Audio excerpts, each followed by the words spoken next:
राधे राधे। मेरा नाम है निकिता शर्मा और आप सभी का स्वागत है श्रीमद् भागवत गीता की इस श्रृंखला में। पिछले श्लोकों में हमने समझा कि किस प्रकार श्री कृष्ण अर्जुन को समझाते हैं कि जिन लोगों के पाप पवित्र गतिविधियों में संलग्न होने से नष्ट हो गए हैं, वे द्वैत के भ्रम से मुक्त हो जाते हैं। ऐसे व्यक्ति दृढ़ संकल्प के साथ मेरी पूजा करते हैं। तो चलिए आज बढ़ते हैं अगले श्लोकों की ओर। श्रीमद् भागवत गीता के 7वें अध्याय के 29वें श्लोक में कहा गया है, जरा मरण मोक्षाय मामाक्षितय यतन्ति ये ते ब्रह्म तद्विदुः कृत सन्नमध्यात्मं कर्म चाखिलम। अर्थात जो जरा तथा मृत्यु से मुक्ति पाने के लिए यत्नशील रहते हैं, वे बुद्धिमान व्यक्ति मेरी भक्ति की शरण ग्रहण करते हैं। वे वास्तव में ब्रह्म हैं, क्योंकि वे दिव्य कर्मों के विषय में पूरी तरह से जानते हैं। जन्म, मृत्यु, जरा तथा रोग इस भौतिक शरीर को सताते हैं, आध्यात्मिक शरीर को नहीं। आध्यात्मिक शरीर के लिए न जन्म है, न मृत्यु, न जरा, न रोग। अतः जिसे आध्यात्मिक शरीर प्राप्त हो जाता है, वह भगवान का पार्षद बन जाता है और नित्य भक्ति करता है। वही मुक्त है। अहम ब्रह्मास्मि, मैं आत्मा हूँ। कहा गया है कि मनुष्य को चाहिए कि वह यह समझे कि मैं ब्रह्म या आत्मा हूँ। जीवन का यह ब्रह्म बोध ही भक्ति है।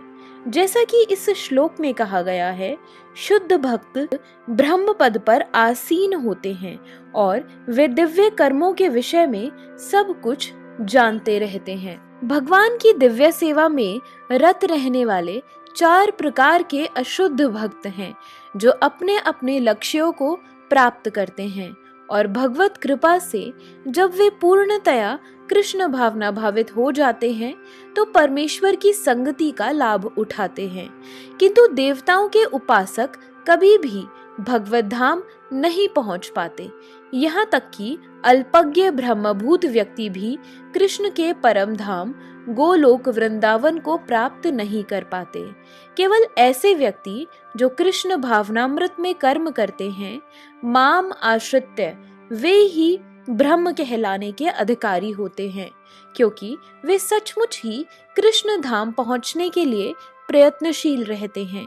ऐसे व्यक्तियों को कृष्ण के विषय में कोई भ्रांति नहीं रहती और वे सचमुच ब्रह्म हैं। जो लोग भगवान के अर्चा यानी स्वरूप की पूजा करने में लगे रहते हैं या भव बंधन से मुक्ति पाने के लिए निरंतर भगवान का ध्यान करते हैं, वे भी ब्रह्म अधिभूत आदि के तात्पर्य को समझते हैं, जैसा कि भगवान ने अगले अध्याय में बताया है। 30वें श्लोक में कहा गया है, साधि भूताधिदेवम माम साधि यज्ञम च ये विदुः प्रणया काले अपि च माम ते विदुर्युक्त चेतसः।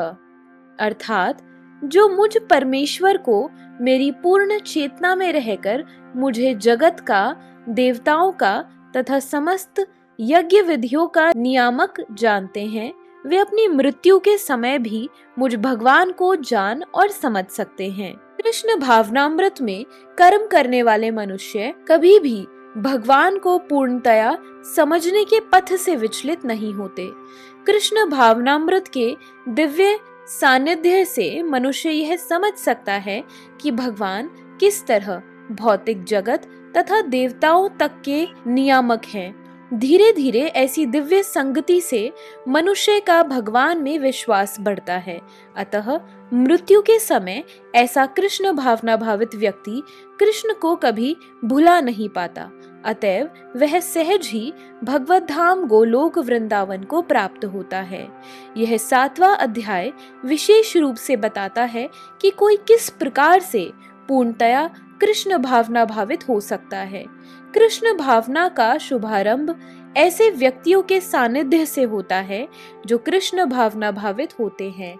ऐसा सानिध्य आध्यात्मिक होता है और इससे मनुष्य प्रत्यक्ष भगवान के संसर्ग में आता है और भगवत कृपा से वह कृष्ण को भगवान समझ सकता है।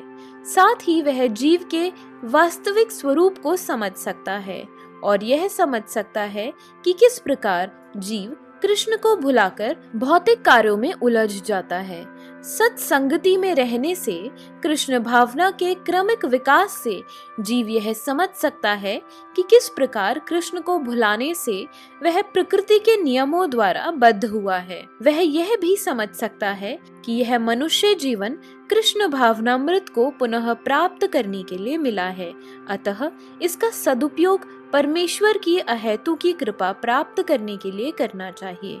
इस अध्याय में जिन अनेक विषयों की विवेचना की गई है वे हैं दुख में पड़ा हुआ मनुष्य, जिज्ञासु मानव, अभावग्रस्त मानव, ब्रह्म ज्ञान, परमात्मा ज्ञान, जन्म मृत्यु तथा रोग से मुक्ति एवं परमेश्वर की पूजा। किंतु जो व्यक्ति वास्तव में कृष्ण भावनामृत को प्राप्त है वह विभिन्न विधियों की परवाह नहीं करता। वह सीधे कृष्ण भावनामृत के कार्यों में प्रवृत्त होता है और उसी से भगवान कृष्ण के नित्य दास के रूप में अपनी स्वाभाविक स्थिति को प्राप्त करता है। ऐसी अवस्था में वह शुद्ध भक्ति में परमेश्वर के श्रवण तथा गुणगान में आनंद पाता है।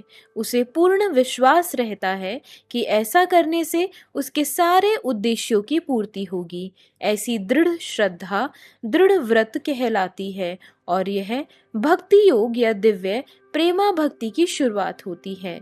समस्त शास्त्रों का भी यही मत है। भगवत गीता का यह 7वां अध्याय इसी निश्चय का सारांश है।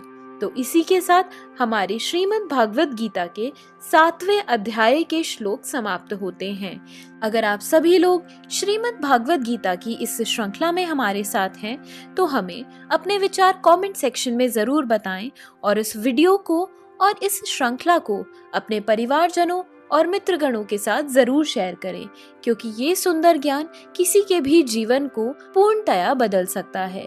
तो चलिए मिलते हैं अब अगले अध्याय के अगले श्लोकों के साथ एक नई वीडियो में।